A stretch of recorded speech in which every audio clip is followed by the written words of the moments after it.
Can you hear me? Thanks. Yeah, that's great. Thank you. I'm Stan Herman. I'll tell you a little about me after, but I first have to introduce our panel. To my left, Adam Friedman,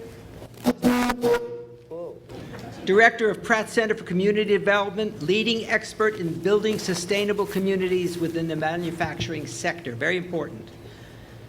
Madeline Mills, who, I have to read this off my thing. It was very good. Executive Vice President of the Planning Development and Maritime Division of New York City Economic Development Corporation. She's responsible for many of the city's area-wide revitalization plans, past chair of CB1, and she played an active role in the rebuilding of the Lower Manhattan in the aftermath of 9/11.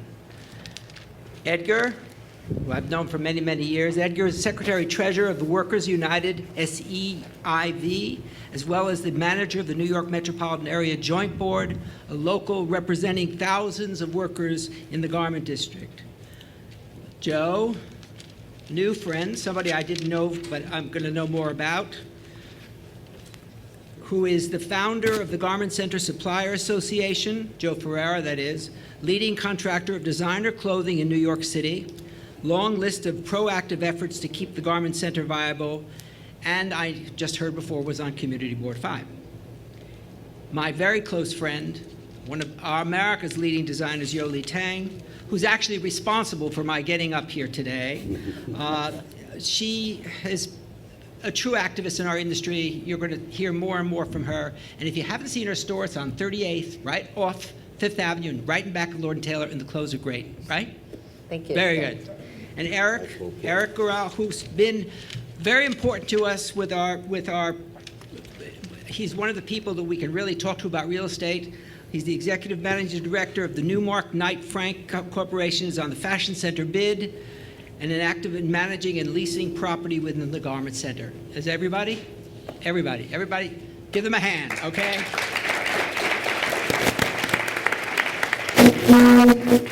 And the reason I'm here is because I'm probably the oldest person in the room. They always ask me to do these things because I was here. Bear with me for a minute. I was here when an egg cream served in a glass was on every corner of Broadway and 7th Avenue. In a glass. Anybody here remember that? Yes. Okay. When tailors came out of their sample rooms to schmooze and sun along the avenue during their lunch break. When a designer had a choice of which button company had the better 4-hole or shank button along all these side streets. Remember that? When 2 hours was set aside every morning to see the fabric salesmen display their Made in America fabrics. When inspiration became reality within one day, from sketch to finished sample, the next day the Bloomingdale's buyer was in the showroom, loving or hating it. My first job in 530 7th Avenue, right down the block, housed a campus of workers, from sample hands to factory hands, sewers to finishers, suppliers to clerks, to pink lapel salesmen, models to chambermaids, all right in the heart of Manhattan, exactly 2 blocks south. If you stop to listen very carefully, you may still hear those machines still stitching, and you heard that just before from Jerome. But the sound is now just sort of a whisper. We are here tonight to find out if there is a possibility for a full-throated voice once again. And if not, just what does it have to say? You've heard it from the Trust. The infrastructure is still here. What will our future be? And I'm going to ask Joe the first question, okay? Soundtrack. Given the complexity of having a manufacturing district in the heart of arguably the most expensive real estate in the world, do we have a voice? You know, this evening, we all called Stan on the panel so that we could get the questions in advance. No. And Stan went silent. So what you're about to witness is unscripted responses. Isn't that better? I just wanted to put that out Why should they there. know what they're going to be asked? Okay. You know, the Garment Center is what it is today. And if you were to ask me are you a preservationist? I would say no, and I'm sorry, but I'm not. I live in old structures. I have respect for things old because I think we can learn from them. But I think our efforts really need to be on the future. And I look at the Garment Center and I say, how is it viable going forward? What are the assets? What are the very real assets that exist here?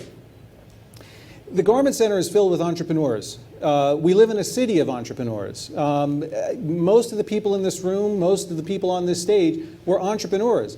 Yoli is a fashion designer. She is an entrepreneur. What is an entrepreneur? Someone who starts something from nothing. Someone who takes an idea and realizes it in a very physical, tangible way. And the Garment Center really is a massive incubator accelerator for apparel and fashion. And that vision going forward translates beautifully into taking entrepreneurship into the next 50 years and recognizing and respecting the fact that clothes still need to be made by human hands. And no matter where you shift them in the world, they still need to be made by human hands. In the late 70s, we tried to build the factory of the future, which would be a black box, where mysteriously sheep would enter one end and garments out the other. It never worked out that way. And the black box technology was abandoned, so that you don't have dark factories. You have factories with lights. You have factories with people. Those people are performing tasks. The question I think we have, and Stan, I will answer your question, I promise. I hope. The question I think we have is, those people going forward, do they have a voice and are they important? The answer is yes, because right now we have more fashion design entrepreneurs in New York City than anywhere else in the world. I had a meeting with a fashion designer from Paris last week, and she, accomplished, talented. She said, you know why I came to New York is because in Paris, all the shops that were there 15 years ago, they're gone. I can't make anything. Through consolidation, those major brands bought the capacity and left nothing for us, for the entrepreneur. Had to come to New York. So it's a destination for entrepreneurs. I think the future of the district really needs to focus on building on that strength, building on that very real strength, but we have to increase demand. We have to increase demand for the basic services that are occurring at the factory level. How do we do that? And I'll answer a question with leaving with that question. How do we increase demand beyond serving entrepreneurs and startups for all of those talented, skilled workers that are housed within these blocks? Well, that's a good place to leave me, but I wasn't prepared because you didn't tell me you were going to say that. So what I want to do is I'm going to ask Edgar instead. Is the workforce still here? Have we developed a plan of succession? Are there people? Is that minority that we've used so beautifully to make this industry what it is it still in New York? Is it viable for us? Let me first say I would like to extend my thanks and appreciation to Community Board 5 really for bringing this meeting together because it's so important. Stan claims to be the oldest person in the room, and he probably is, but I'm probably not far behind him in terms of working in the Garment Center. And I've been around when what used to be known as the good old days, and particularly on the anniversary, on the eve of the anniversary of the Triangle Shirtwaist Fire, which was mentioned before. I think this is such a fitting time and an appropriate subject for us to be discussing. And I hope you have seen the HBO film. If you haven't, please make sure that you take a look at it. It's terrific. It is really incredible, and I hope many of you will be able to join us down at the site of the Triangle Shirtwaist Fire, which is on Washington and Green at 11 o'clock. Now that I got my commercial out of the way, let me respond to the question. Do you remember it? Yes, I do.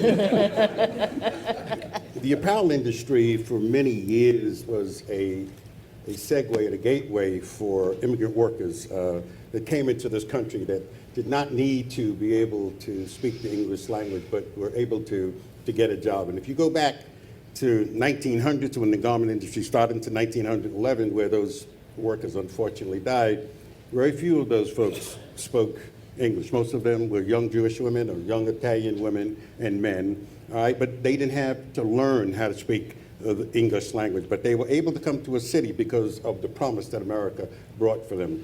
And one of the continuing fabrics, okay, that consisted over the years, all right, the names, faces may have changed, but they were still immigrant workers coming into this country. And it was a time that it was an extraordinary opportunity because it wasn't only here in Manhattan, in the garment industry, in the center, as we call it, but also in Chinatown, also places in Brooklyn, the Bronx, okay, and other parts of the city, in Queens as well. But things have changed. Many of the workers that were coming into this industry are no longer coming into this industry, and obviously that's one of the things that troubles us. All right, why aren't they coming to the same degree? Obviously because of the jobs that are not here. So where are they going? We all know that immigrant workers and immigrants are still coming into this country. Well, they're going into hotels and they're going into hospitals, the kinds of jobs that we don't think are as good as garment center jobs, because all of us know that a garment worker takes skill, it takes some capacity, okay, to be able to produce a garment. You know, you don't produce very much, you know, working in a service industry in the same way as you do in the garment industry. But obviously, one of the things that has happened over the years because of the diminution in the number of garment jobs, all right, a number of people that are coming looking for jobs are just not there. But we feel strongly, all right, that there are enough workers still, although there are some shortages in certain categories, there's no doubt about that. But we feel strongly that this is an industry that is still viable and is still so very, very important economically to the city. And as it is continued to grow again, because many of us in this room have been around when things were really great, and now we're around when things are not so great. But as was mentioned in the presentation by the Design Trust, things are beginning to turn around. Things are beginning to come back. And as that work comes back, I think you'll see garment workers coming back as well. Good. Well, I'll just jump to you, Yoli, because you know more than anybody, the spotlight is on New York. It's amazing. The spotlight's on New York. We did the 10th, since 1991. This city is where everybody wants to be. I'm on the board, as Yoli is, of the CFDA. I was president for all those years. Things have changed. Designers have a new home here. So with that spotlight, can we retain the spotlight with just this skeleton of what we see now in the Garment Center, or will it have to grow in order for you to stay here on 38th Street? First of all, I think that the opportunity is here.